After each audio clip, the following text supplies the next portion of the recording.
انہی میں پھر ایک بہت جلیل القدر ہستی شیخ اکبر ان کو کہتے ہیں، یہ حضرات ابن عربی کی ہے، ان کو سب سے بڑا عالم، سب سے بڑا صوفی سمجھا جاتا ہے اور سب کے سر ان کے سامنے جھکتے ہیں. وہ اس کو پھر موضوع بنا کر گفتگو کرتے ہیں. یہ ساری تو بات آپ نے سن لی نا. ابھی تک تو یہ ہے کہ اصل بات حقیقت زیر بحث ہے، یعنی آسمان بھی تو بھی چلے گئے، وہی بھی آ گئی، خدا سے رابطہ بھی ہو گیا، عصمت بھی حاصل ہو گئی، حق کا منبع بھی بن گئے، حق ان کے ساتھ جہاں وہ جاتے ہیں وہاں گھومتا ہے، باطل داخل نہیں ہو سکتا. اب وہ انہوں نے موضوع بنایا ہے کہ یہ کیا مسئلہ ہے، پھر نبوت ختم ہو گئی، اس کو موضوع بنایا نا انہوں نے. اور یہ دیکھیے یہ جو ابن عربی ہیں، یہ ظاہر ہے کہ کوئی آج کے آدمی نہیں ہے کہ آپ مرزا غلام احمد قادیانی صاحب کو متون کریں. فرماتے ہیں، اور یہ ان کی کتاب ہے فتوحات، بڑی کتابوں میں سے فتوحات مکیہ، اور اس میں انہوں نے بیان کیا فَإِنَّ النَّبُوَّةَ الَّتِي انْقَطَعَتْ بِوُجُودِ رسول اللہ صلی اللہ علیہ وسلم انما ہے نبوت التشریع لا مقامها. چنانچہ جو نبوت نبی صلی اللہ علیہ وسلم پر ختم ہوئی، جو نبوت نبی صلی اللہ علیہ وسلم پر ختم ہوئی وہ محض تشریعی نبوت ہے، یعنی شریعت لانے والے نبی کی نبوت ہے. مرزا صاحب اس سے مختلف کیا کہتے ہیں؟ یہی تو کہتے ہیں. چنانچہ جو نبوت نبی صلی اللہ علیہ وسلم پر ختم ہوئی وہ محض تشریعی نبوت ہے، نبوت کا مقام ابھی باقی ہے، نبوت کا مقام ابھی باقی ہے. فلا شرع یکون ناسخا لشرعہ صلی اللہ علیہ وسلم. کہتے ہیں کہ نبوت کے ختم ہونے کا مطلب یہ ہے کہ اب کوئی نئی شریعت آ کر نبی صلی اللہ علیہ وسلم کی شریعت کو نہ منسوخ کرے گی، ولا یزید فی حکمہ شرع آخر، اور نہ آپ کے قانون میں کسی نئے قانون کا اضافہ کرے گی. یعنی نبوت کے ختم ہونے والی جو آیت ہے قرآن کی، وہ کہتے ہیں یا حدیث میں جو یہ ذکر آیا ہے تو اس کا مطلب صرف اتنا ہے کہ اب نئی شریعت نہیں آئے گی، مقام نبوت باقی ہے. وَهَذَا مَعْنَى قَوْلِهِ صلی اللہ علیہ وسلم ان الرسالۃ والنبوۃ انقطعت فلا رسول بعدی ولا نبی.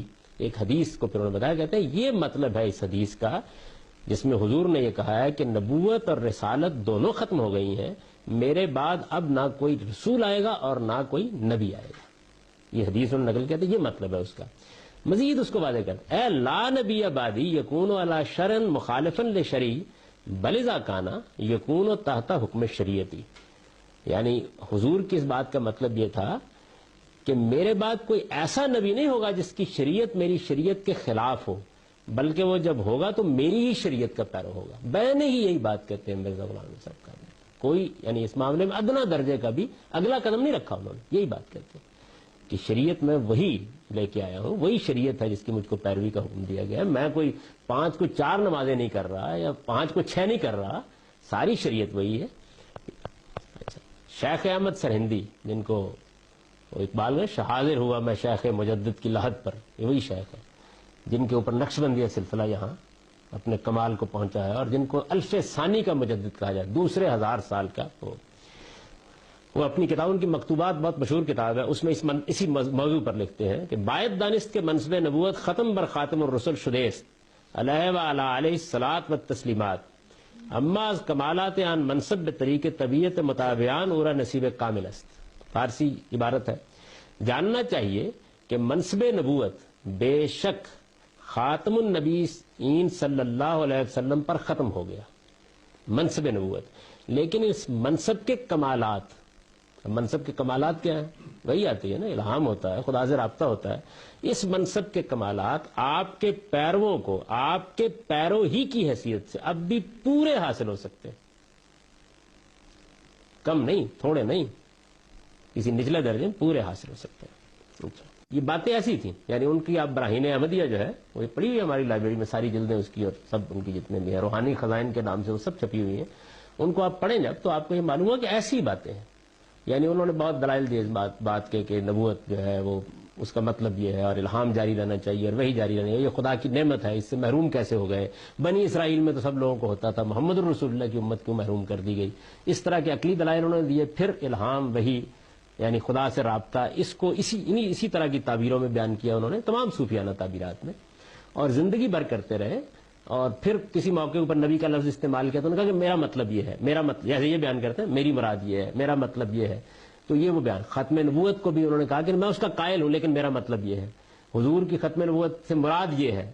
یعنی آپ کے ہاں ایک شخص نے نبوت کا بیچارے نے دعویٰ کر دیا، تو آپ نے پکڑ کے اس کو کہاں پہنچا دیا.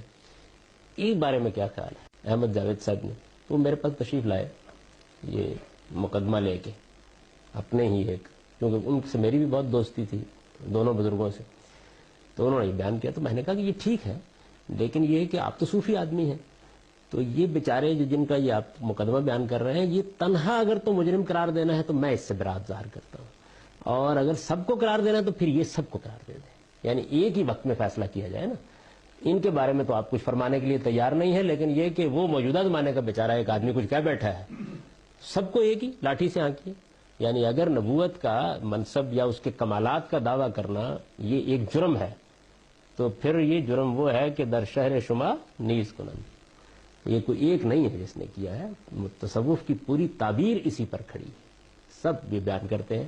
اس میں ان اصطلاحات کو آپ سمجھ سکتے ہیں جو مرزا صاحب اپنے لیے کہتے ہیں، بروزی نبی، ذلی نبی، تابع نبی، غیر تشیع نبی، یہ اصطلاحات استعمال کرتے ہیں نا وہ، یہ اصل میں یہی اصطلاح اس میں اس پس منظر میں سمجھ سکتے ہیں. جیسے صوفیوں نے اس کو بیان کیا نا، تو انہوں نے نئی تعبیریں اس کو دی اس نوعیت کی.